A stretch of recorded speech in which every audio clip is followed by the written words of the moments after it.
Nah, jadi berpaling dari Al-Quran dalam artian ya berpaling, tidak mau memahaminya, terlebih tidak mau mengamalkannya. Karena ingat, kesesatan itu ada dua. Ingat, kesesatan ada dua. Yang pertama sesat karena syubhat, yang kedua sesat karena syahwat. Gak ada yang ketiga. Gak ada yang ketiga. Sesat karena syubhat, sesat karena syahwat. Sesat karena syubhat, kenapa? Karena nggak paham, tidak paham.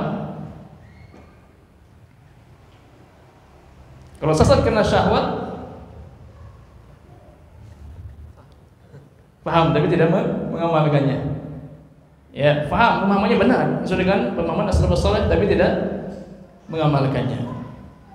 Jadi tidak paham atau paham tapi pemahamannya bukan sesuai dengan pemahaman as-salafus saleh, ini pun dinamakan dengan berpaling.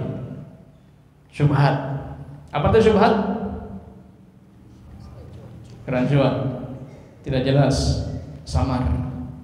Ada dua bentuk syubhat ya. Yang pertama, kebenaran yang tersamarkan. Yang kedua, kebatilan yang tersamarkan. Kenapa samar? Enggak paham. Enggak paham. Adapun penyebabnya dua. Yang pertama, tidak paham al-haq. Yang kedua, paham tapi pemahamannya keliru, tidak sesuai dengan pemahaman as-salafus saleh. Itu syubhat. Nah, jadi berpaling dari Al-Quran dalam dua pengertian. Yang pertama, berpaling secara ilmiah, tidak paham. Yang kedua, berpaling secara amaliyah, tidak mengamalkannya. Paham tapi tidak mengamalkannya. Inilah syubhat dan syahwat. Nah, bagaimana cara menghilangkannya? Mengobati penyakit dua ini, syubhat dan syahwat, bagaimana?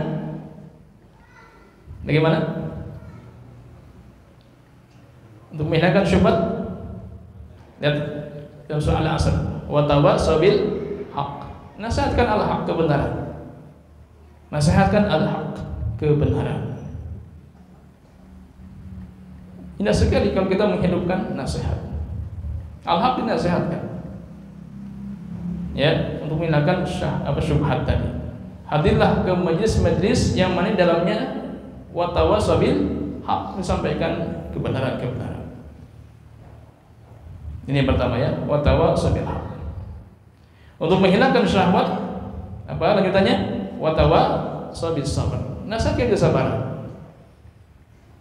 Jadi kenapa ya orang tahu riba hukumnya haram, riba adalah terlarang, riba adalah kehancuran, riba adalah terlaknat, riba adalah perangan dengan Allah Subhanahu wa taala, tapi ternyata dia mengamalkannya, pinjam harta riba, pinjam uang riba. Kenapa demikian? Jawabannya karena tidak sabar tadi. Enggak sabar. Kebutuhan mendesak gitu kan. Akhirnya pinjam harta riba, enggak sabar. Syahwat. Karena sabar ini bisa mengendalikan syahwat. Sekiranya dia sabar, maka bisa mengendalikan syahwat. Nah, ini di antara dua solusi untuk menghilangkan penyakit syubhat dan syahwat. Syubhat bisa dihilangkan dengan cara wa tawassaw bil haqq. Kalau syahwat dihilangkan dengan cara wa tawassaw bis sabr. Nah, ini kendala hidayah yang pertama, yaitu berpaling dari Al-Quran dalam pengertian tidak mau memahaminya, bahkan tidak mau mengamalkannya. Jadi sekedar baca saja nggak cukup, menghafal saja nggak cukup. Lanjutkan. Apa tadi? Memahaminya dan mengamalkannya, terlebih mendakwahkannya. Ini kendala yang pertama.